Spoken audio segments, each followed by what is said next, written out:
Muito boa noite e bem-vindos a caminho das presidenciais de 18 de janeiro. Esta é a noite do frente a frente entre António José Seguro e Luís Marques Mendes, em direto na RTP1, RTP Notícias e RTP Internacional. Sejam os dois muito bem-vindos à RTP. O sorteio ditou que o primeiro a responder hoje é António José Seguro e que será então Luís Marques Mendes a encerrar este debate.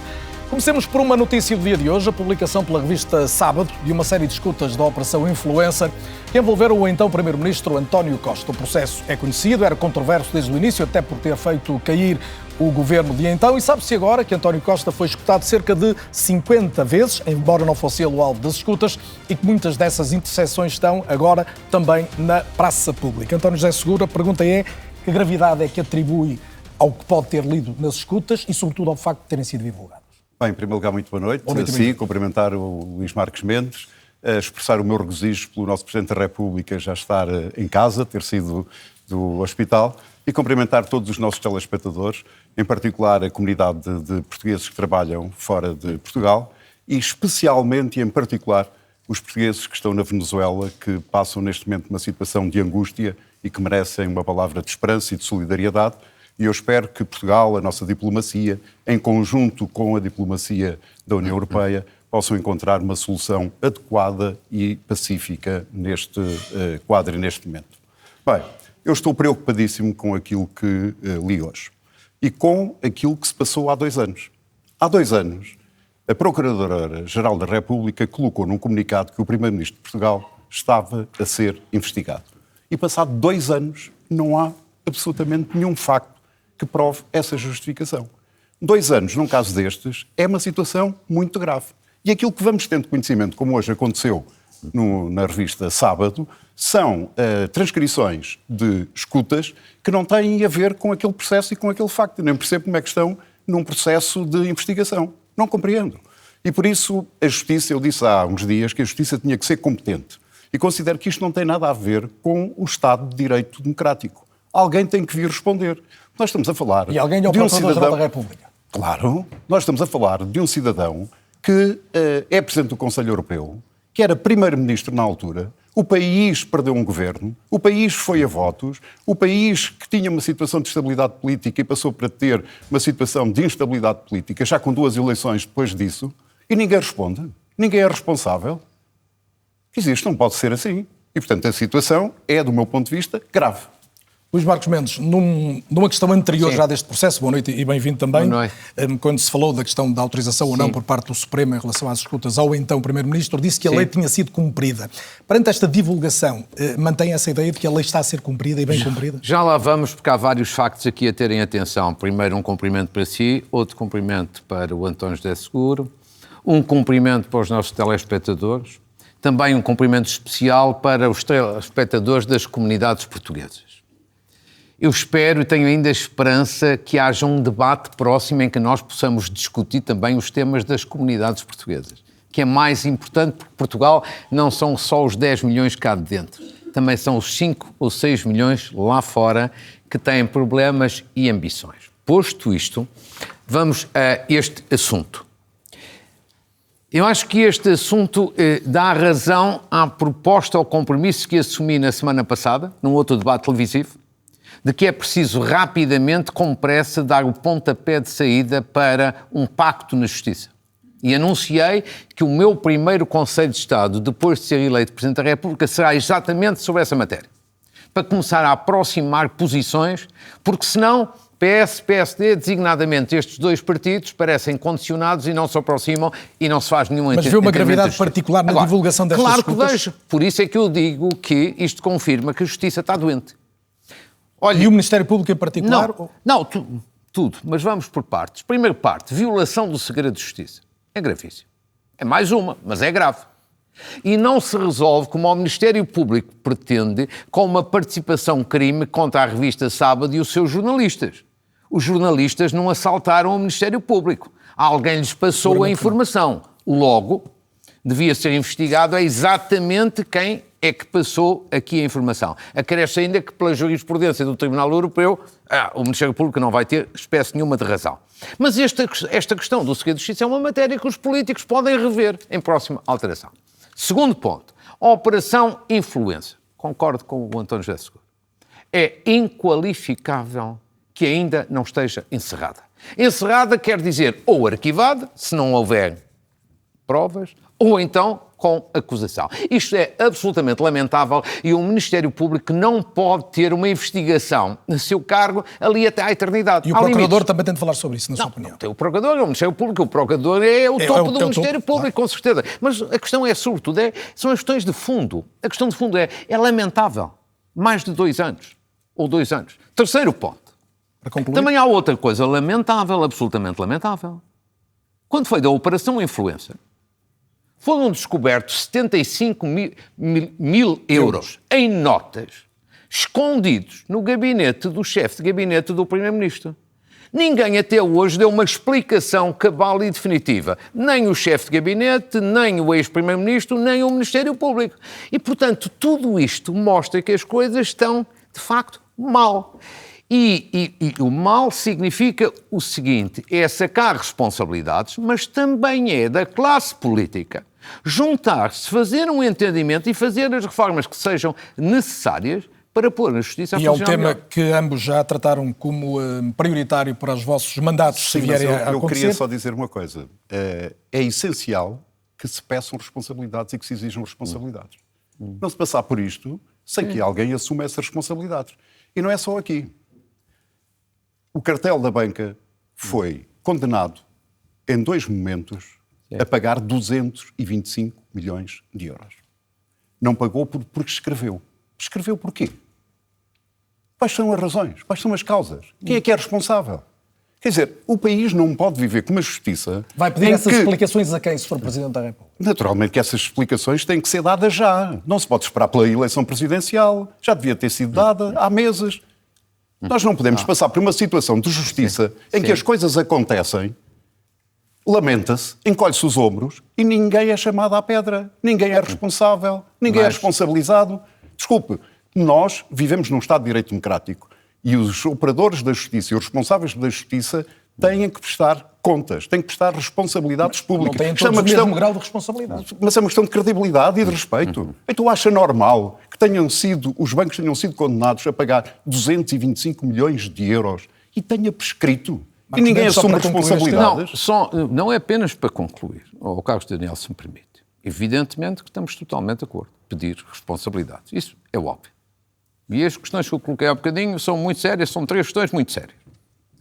Agora, há uma diferença que eu tenho relativamente ao António José Seguro. Cada um é como é. Nós temos muitas coisas em comum, a democracia, a moderação... Vamos às diferenças. Mas há aqui uma diferença, que é... Eu sou mais interventivo. Eu gosto de ir mais à frente. Eu quero explicações, mas quero muito mais do que isso. Explicações acabamos todos em diagnósticos. Não, é preciso ir mais à frente. A justiça tem que ser reformada. Já devia ter sido. Usando uma expressão, desculpe, agora não tem nada de críticos, usando uma expressão sua de há uns anos, qual é a pressa? É exatamente isso. Eu acho que não é uma boa expressão. É assim, é verdade, há pressa. Já havia Mas pressa. Mas onde é que se começa? Começa-se, em primeiro lugar, num domínio como a justiça, começa-se num entendimento de caráter interpartidário. Não é possível de outra maneira. E parece fácil no contexto atual? Repare, não é fácil, mas alguma vez tem que acontecer. E é por isso, e eu acho que conheço bem esta matéria. Conheço muito bem esta matéria. E por isso vai avançar, já sabemos. E também conheço a classe política. É assim, eu acho que nós precisamos de pedir explicações, mas precisamos, acima de tudo, de unir os partidos, definir quais são as prioridades. Eu já apontei na semana passada. E para equilibrar os tempos? Porquê? Porque nós não podemos ficar por generalidades. Está agora uma explicação? Não, temos que ir mais longe, porque os políticos têm uma enorme responsabilidade, que há anos falam da reforma da justiça, mas não a fazem. Não, eu quero dizer o seguinte, que é a culpa não pode morrer solteira. Claro. Para mim isso é um ponto crucial. Segundo, Luís Marques Mendes diz que é muito interventivo. É membro do Conselho de Estado há 15 anos. Podia ter aconselhado os Presidentes da República a poderem agir e terem feito esse pacto na Justiça. Porquê é que não o fez? Terceiro, quando é que eu começava? Eu começava com uma reforma na área administrativa e na área fiscal. Eu estive no outro dia reunido com empresários. Um empresário de Leiria disse-me que está há 21 anos com um processo no Tribunal Fiscal. Isto é uma coisa inaceitável. Ou seja, nós temos vários problemas com a justiça. Uns têm mais visibilidade pública, mas outros têm consequências na vida das pessoas e na vida das empresas. E uma das limitações hoje a uma melhor economia, uma economia mais competitiva, é a lentidão com que os tribunais administrativos e os tribunais fiscais funcionam em Portugal. 21 anos é algo inaceitável. Era para aí que eu começava. Sim. Vamos lá ver. Não podemos estender muito mais, temos outros temas. Eu elenquei 4 prioridades.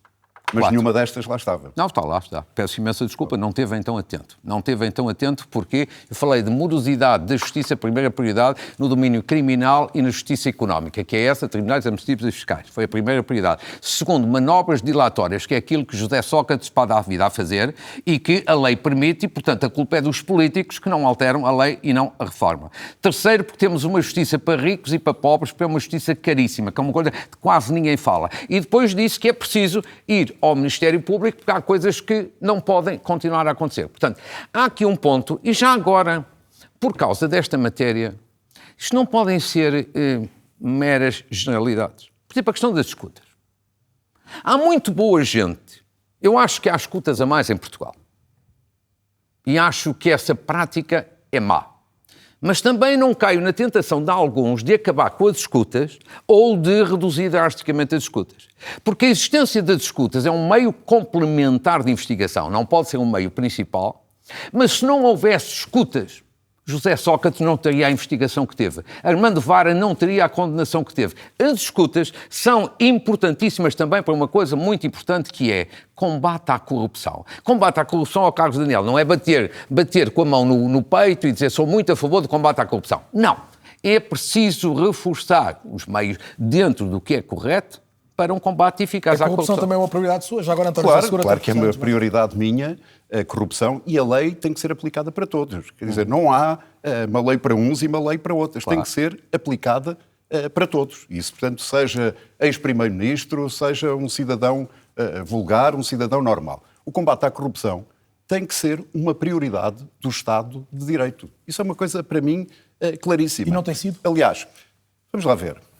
Eu julgo que se devia ter avançado mais em determinadas áreas que pudessem ter alguma ação preventiva em matéria de combate à corrupção. Eu recordo-me, quando houve os processos de privatização, penso que o Soutor fez parte como consultor de algumas dessas empresas que estiveram na privatização, que eu defendia que houvesse planos anticorrupção associados a cada processo de privatização, designadamente na TAP. Na altura, o governo do Dr. Marcos Mendes fez orelhas mocas. Ora, isso poderia ter sido útil para prevenir algumas situações que parece que neste momento estão em investigação. Muito bem, vamos a uma matéria... Eu peço imensa desculpa. Primeiro... Vai ter outra oportunidade para falar e pode sempre retomar algum tema. Não, mas peço imensa desculpa. Não tenho que pedir desculpa. Relativamente à questão da TAP, nem consigo perceber. Eu não tive em nenhum governo com a privatização da TAP. O governo de Passos Coelho é que fez a privatização da TAP. Eu não fui membro desse governo. Bem, o governo do seu partido. Não, mas peço imensa desculpa, não é a mesma coisa. Não, mas não é a mesma coisa. O que você disse, o seu governo. Não. Primeiro, eu nunca fui chefe de governo, mas se no governo que fez a privatização da TAP, o governo era de Passos Coelho e não era o meu governo. Portanto, vamos ser claros. O seu partido, Sim, mas agora fez bem em corrigir, mas essa insinuação... Está colocada à nota. Essa insinuação não lhe fica bem. Ficou claro que António José Seguro estava a falar então do governo Passos Coelho, que Marcos Mendes não integrou. António José Seguro recuperou há 2 dias, aqui no debate onde eu estive, também a tese dos ovos e do cesto, em relação à possibilidade de haver demasiado poder colocado sobre uma área do espaço político, a área de direita e do centro-direita. Marcos Mendes ser eleito Presidente da República representa algum tipo de perigo para o país neste sentido? Bem, não é o perigo da eleição de Luís Marcos Mendes, é o desequilíbrio do sistema político. Neste momento há um desequilíbrio completo da direita, que tem neste momento a maioria das juntas de freguesia, das câmaras municipais, o Governo Regional da Madeira, o Governo Regional dos Açores, a maioria no Parlamento, o Primeiro-Ministro, e, portanto, há um desequilíbrio do sistema. E o país tem a ganhar se o sistema político estiver equilibrado, e por isso eu considero que, nestas eleições presidenciais, o país tem a ganhar com o equilíbrio do sistema e tendo, no meu caso concreto, como Presidente da República. Marcos Mendes tem invocado muitas vezes que será um Presidente independente. Acredita que pode ser um Presidente independente? Vamos lá ver. A independência é algo que todos nós nos pautamos quando agimos como presidentes da República. A questão não é a independência. A questão é saber se o país ganha ou não em ter um Presidente da República com uma sensibilidade mais social, com que vem uma origem política e ideológica distinta, porque o centro-direita que pertence a Luís Marques Mendes não é o centro-esquerda a que eu pertenço, e, portanto, o país precisa de ter alguém que equilibre e que, sobretudo, também faça com que os portugueses, e uma parte dos portugueses, se sinta representada, neste caso, como Presidente da República. Deixe-me colocar-lhe mais esta pergunta, e Marcos Mendes responderá a seguir. O seu adversário tem invocado Mas muitas já vou vezes... na segunda, terceira pergunta, não é? Mas está com menos tempo, curiosamente. Também bem. estou a tentar equilibrar os tempos, que é outra das minhas missões. O seu adversário neste debate e nesta contenda eleitoral tem dito muitas vezes que a forma como comentou a atualidade ao longo da última década é a prova dessa independência. Concorda? Bem, eu não segui a maior parte das intervenções que Luís Marques Mendes fazia como comentador, mas há uma diferença entre comentar a atualidade, fazer a análise e transformar um país. E aquilo que eu me proponho como Presidente da República é precisamente ajudar a transformar o país. Já viu, Carlos Daniel, se nós tivéssemos o melhor governo do mundo, se corresse tudo bem, daqui a 5 ou 10 anos onde é que o país estava? Ninguém responde. E ninguém responde porque não há um propósito, não há um desígnio. Ora, nós precisamos ter esse propósito, precisamos ter esse desígnio e precisamos ter uma estratégia, precisamos ter um caminho. Nós precisamos ter um Presidente da República para os novos tempos e não para os velhos tempos. É por isso que eu me proponho e considero estar em melhores condições de ser Presidente da República. Marcos Mendes, o senhor já tem dito que quem vai para Belém, se for eleito, é o senhor e não é o PSD, mas é evidente que vai com o apoio do PSD e também do CDS. Como é que consegue garantir ao eleitorado que não será o Presidente do Bloco à direita? Porque, evidentemente, que a independência não tem a ver com a pertença a um partido. Mário Soares, Jorge Sampaio, Cavaco Silva, Marcelo Rebelo de Sousa foram líderes partidários e foram independentes. E eu já dei provas da minha independência. Agora, quanto a esta questão dos ovos no mesmo cesto, é muito interessante. Já houve um período em Portugal há 30 anos, com Guterres a primeiro-ministro e Jorge Sampaio a Presidente da República, em que os ovos estavam no mesmo cesto, ou seja, dois socialistas no topo do Estado. António José Seguro... E depois também houve algum tempo de Cavaco Silva Deixe-me só aqui... Foram as exceções essas. Deixe-me só aqui dizer, recordar, António José Seguro fazia parte desse governo. Ou seja, fazia parte dos ovos que estavam no cesto. E nunca se queixou de haver essa concentração de poder. E nunca se queixou como ninguém se queixou. Porque é uma situação normal e natural. O importante não é se os ovos estão no mesmo cesto, é saber mesmo se quem exerce a presidência é capaz de ser isento, imparcial, equidistante e independente. Portanto, dá jeito agora falar disso, mas quando usufruiu dessa situação, não se queixou. Mas vamos lá ver. A questão mais importante para mim não é essa. Há, de facto, uma grande diferença entre António José Seguro e eu. Primeira convergência, deixe-me só explicar. Há uma convergência grande entre estes dois candidatos. Sem dúvida. O jogo das diferenças entre os dois não é fácil de estabelecer. Independência e tudo. Mas há uma diferença. António José Seguro privilegia mais as proclamações de caráter genérico. Há bocadinho o fez. Eu quero ser bastante mais ativo e interventivo. Isto não é crítica nenhuma. Cada um tem o feitio que é, tem o estilo que é, a atitude que tem. Vou-lhe dar aqui um exemplo. Eu quero avançar no domínio social. Presidente da República, eu acho que tem que ser alguém com uma fortíssima sensibilidade social e capaz de exercer a sua magistratura de influência nesse sentido. E vou dar aqui 3 exemplos concretos, que é para não ser generalidade, são coisas concretas. Por exemplo, combate à pobreza. É uma situação terrível que temos em Portugal. Como diz o professor Carlos Farinha Rodrigues, que é um grande especialista nesta matéria, o problema da pobreza enorme que temos não é só um problema dos pobres, é de toda a sociedade. E por isso eu vou instituir um fórum anual de combate à pobreza, agregando governo, partidos e instituições sociais e mobilizando mais apoios para esse objetivo. São coisas concretas. E está convencido que vai ter sucesso? Não tem sido fácil juntar muitas vezes forças políticas diferentes. Já é a segunda vez que invoca essa convicção. Mas aqui até é de natureza diferente. Segundo exemplo, vistos gold. É uma matéria muito polémica. Não vou entrar na polémica se devem manter, se devem acabar. O governo de António Costa limitou. Só há vistos gold no domínio da cultura, ciência e investigação. Muito bem, nada a opor. Mas eu acho que tem que ser alargado também a investimentos sociais. Lares de terceira idade. Carlos Daniel, você sabe isso muito bem, como todos nós sabemos. Falta de lares aqui na Grande Lisboa, no Grande Porto, o terceiro ponto? Setúbal. Tem que ser rápido? Não. Ou seja, quero recomendar ao Governo e aos partidos que reformulem esta matéria no sentido também das questões sociais que estão aqui. E, finalmente, a terceira tem que ser mesmo a minha Casa Civil terá menos assessores políticos e mais assessores sociais. É um sinal forte que quero dar, maior sensibilidade social. O que distingue de Marcos Mendes?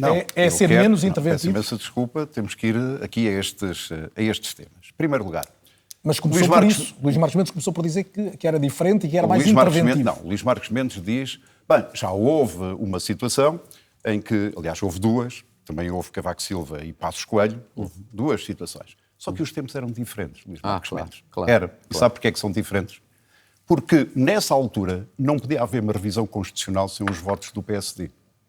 E hoje, goste-se ou não, pode haver uma revisão constitucional sem que o Partido Socialista precise dos votos, sem que sejam necessários os votos do Partido Socialista. Isto faz toda a diferença. Mas há outra. O país e o Parlamento estão fragmentados. E há uma nova realidade, um partido, que é o Chega, que na altura não existia. E se reparar, em duas leis essenciais, como a lei de estrangeiros e a lei da nacionalidade, com quem é que o governo do seu partido fez acordo? Precisamente com o Chega. Ora, em duas matérias que são estruturantes para o nosso chão comum, para a nossa democracia, para a nossa maneira de viver e de ser, a escolha foi precisamente com a direita.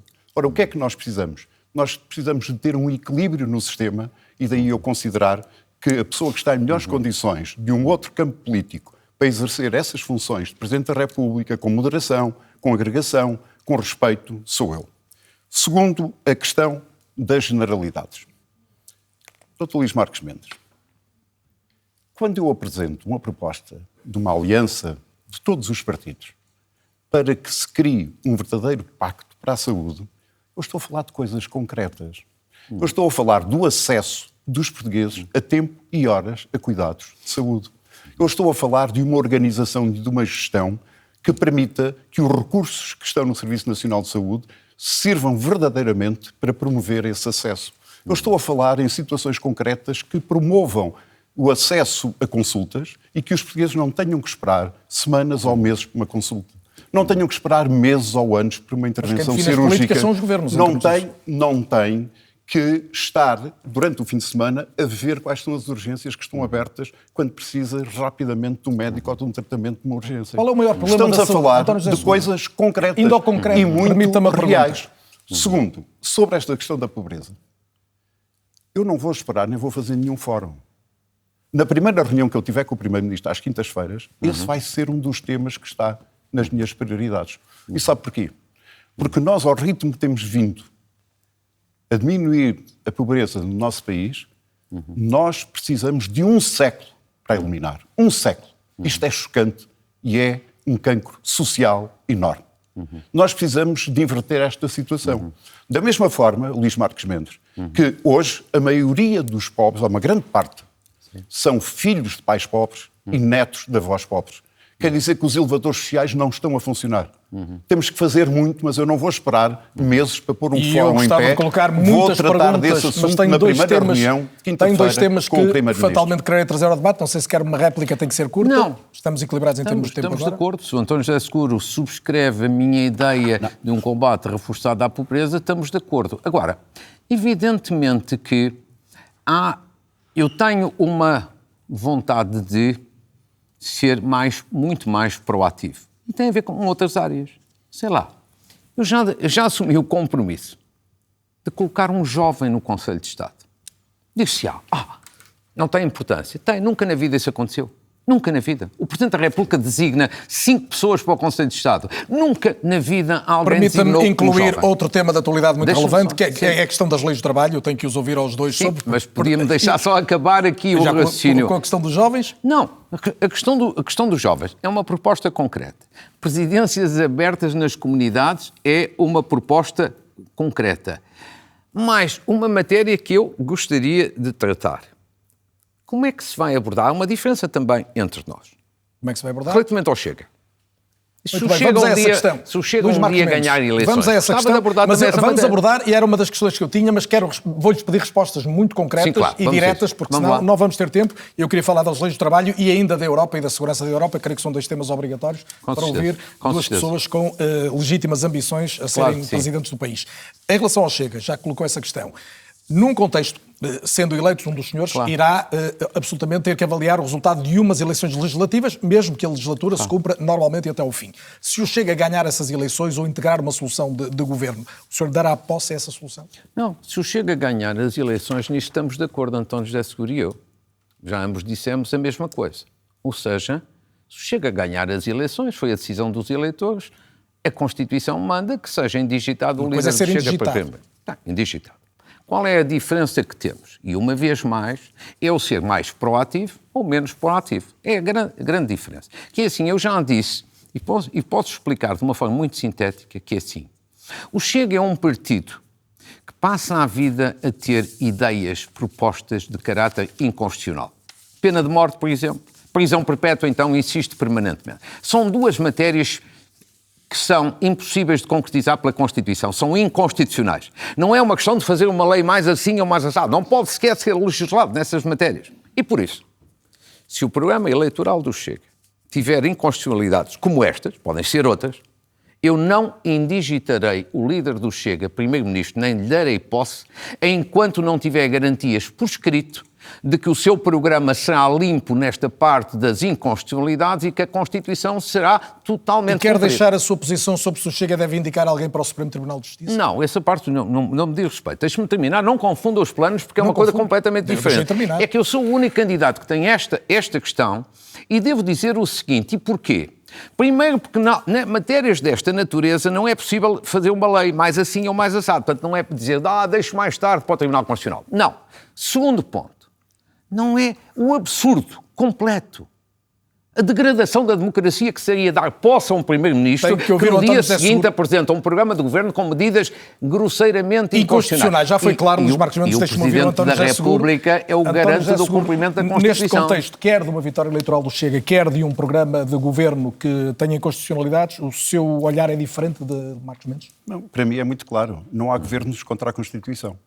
A minha primeira lealdade é à Constituição da República Portuguesa. E, portanto, já fui claro sobre isso. Bem, Luís Marcos Mendes, vou-lhe pedir que possa ser o mais sintético possível, porque leva vantagem no tempo. O seu adversário, António José Seguro, disse aqui há 2 dias que, nesta altura, pelo que conhece do anteprojeto, ainda em discussão sobre a alteração às leis laborais, que teria uma inclinação a vetar. O senhor percebe este ponto de vista? Não. Quer dizer, não percebo. E não me parece que o Dr. António José Seguro tivesse dito exatamente isso, mas ele corrigirá. Isso estou a citar, posso ir buscar a frase, foi comigo aqui. Muito bem. Eu tenho ouvido dizer... Vou citar, neste momento teria uma clara inclinação para não aceitar a proposta. Muito bem. Eu tenho a seguinte opinião sobre essa matéria. Primeiro ponto é assim. Toda a gente pede sempre reformas.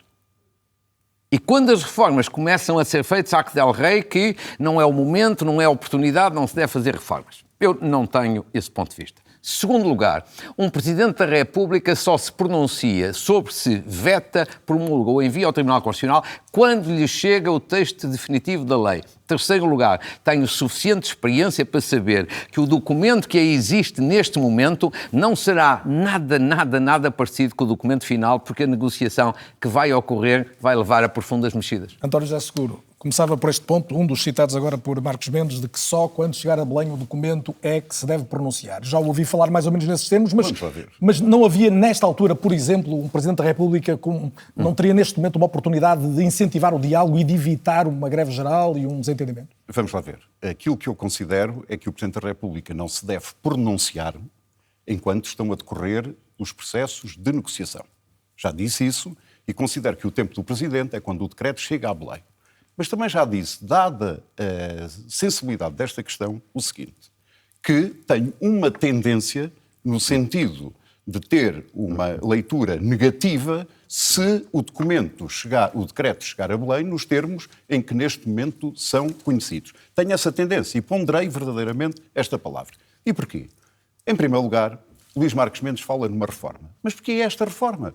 E não é a reforma que permite que haja maior competitividade da nossa economia, maior produtividade das nossas empresas, combate à desigualdade salarial entre homens e mulheres e incentivos à fixação de jovens no nosso país.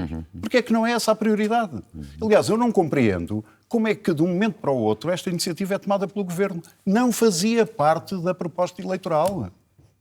Se fosse uma reforma importante, então o PSD devia ter apresentado isso aos portugueses com clareza, com transparência, e não o fez. Uma das coisas que a nossa democracia precisa é de transparência, é de clareza. E se isso verdadeiramente era uma reforma, então devia ter sido apresentada. Mas não é. O Governo tem de retomar agora? Bem, o Governo, estamos num processo de negociação. Eu já disse que compete ao Governo descalçar esta bota, porque foi ele que a calçou.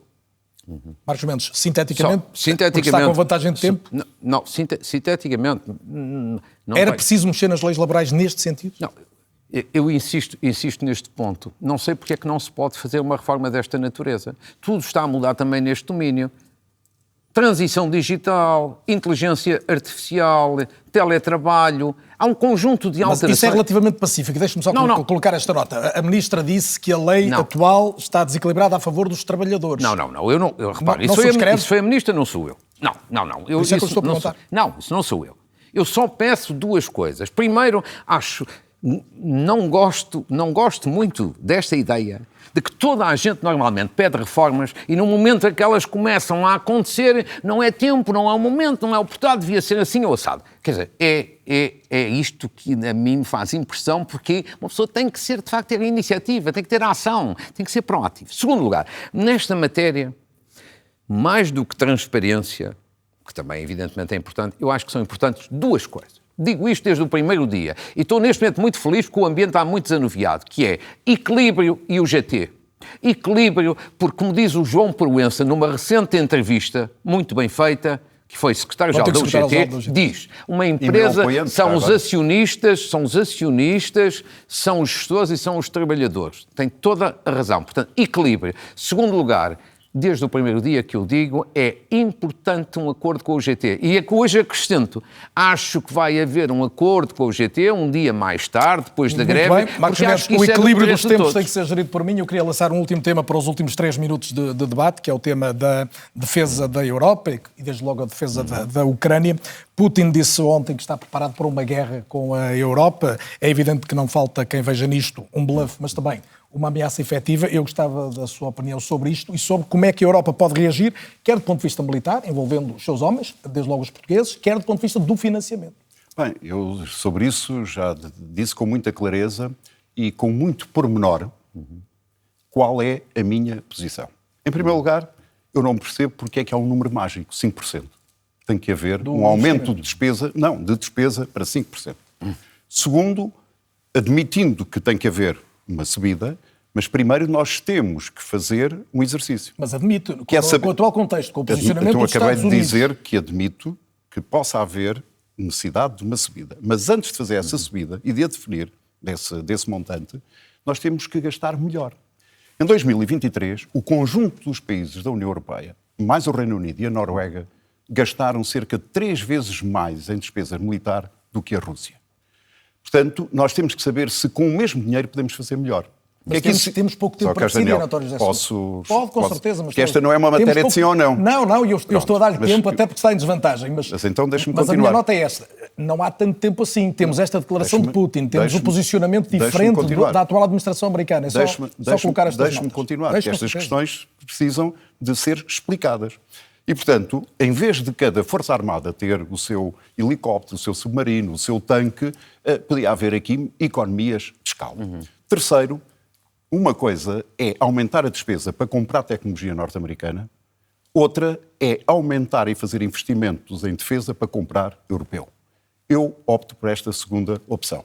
E nós devemos ter um sistema científico europeu, ancorado em sistemas científicos nacionais, onde o investimento é feito com inteligência, para aumentar a capacidade estratégica do nosso país e, simultaneamente, a tecnologia daí oriunda ter uma aplicação dual. O que é que eu quero dizer com isto? Uma aplicação em matéria de defesa, mas também uma aplicação em termos económicos. Porque sensores, infravermelhos, drones, para não dar outros exemplos, podem ter aplicação e podem ser estímulos e incentivos para a nossa economia. Dito isto, que é o quadro de fundo, eu considero que todas as negociações que existem para levar ao cessar-fogo eu espero que sejam bem-sucedidas na Ucrânia, não podem pôr em causa a segurança da Europa. E por isso a Europa tem que estar nesse processo de negociações. E esse processo de negociações tem que ser um processo que respeite o direito internacional e que garanta uma paz sólida e duradoura na Europa. E para o esforço de defesa europeu, admite que o financiamento recorra, se não for possível chegar aos ativos russos, porque é uma questão bastante controversa, que o financiamento recorra, por exemplo, a um imposto europeu, uma emissão de dívida conjunta de eurobonds para este caso específico? Vamos lá ver. Eu já defendi, há muitos anos atrás, por muita incompreensão de muita gente que agora diz que eu tinha razão, que a Europa, em determinados investimentos, se justifica fazer a emissão de eurobonds. E, portanto, essa pode ser uma possibilidade. Essa pode ser uma possibilidade, mas volto a dizer, mas feito primeiro o exercício para saber se os montantes que neste momento já estão gastos são, digamos, suficientes ou se, pelo contrário, precisa de haver um aumento maior. Mas também é necessário nós termos aqui um espaço de âncora institucional, porque nós temos Estados que são membros da União Europeia e temos Estados que não são membros da União Europeia, embora sejam membros NATO. É importante que haja esse debate para que nós ganhemos tempo. Marcos Mendes, o senhor tem dito que a Europa já devia ter investido muito mais, que andou até a brincar com o fogo, é uma expressão sua. Como é que se financia o esforço que pode vir a ser preciso? Vai ser de forma gradual, evidentemente, com os orçamentos de Estado e com próprios fundos europeus. Agora, no essencial, nós estamos de acordo numa matéria desta natureza. Mal seria se não estivéssemos. Há apenas pequenas nuances. Relativamente à cimeira da NATO, que fez o acordo do célebre 5%. Eu devo dizer o seguinte, acho que foi de uma importância capital. Claro que aquele objetivo vai ser muito difícil de alcançar e provavelmente até será alterado no futuro e muitos países não vão conseguir, dentro dos prazos previstos, concretizar aquele objetivo.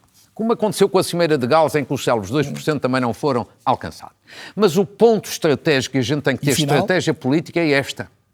Se não tivesse havido um acordo na Cimeira da NATO, o que estava a discutir-se hoje era o princípio do fim da NATO, era a implosão da NATO. Só o Sr. Putin é que esfregava as mãos de contente. E por isso acho que houve visão estratégica para, mesmo que haver um objetivo exigente, haver um acordo. Eu gostava, eu tinha o objetivo de colocar muito mais perguntas, mas estamos mesmo no limite do nosso tempo. Só concluindo, mesmo é muito rápido. Como agora era muito importante haver um acordo na Ucrânia, acho que já esteve mais longe, sobretudo um acordo que garanta duas outras coisas essenciais. Mas já não temos tempo para duas outras coisas. Não, mas é 10 segundos. A segurança da Ucrânia, a segurança da União Europeia e condições para que a Ucrânia entre tão rápido quanto possível na União Europeia. António José Seguro, foi um gosto tê-los esta noite, muito boa noite na RTP. Foi um prazer. Os debates, quando são ricos, correm depressa.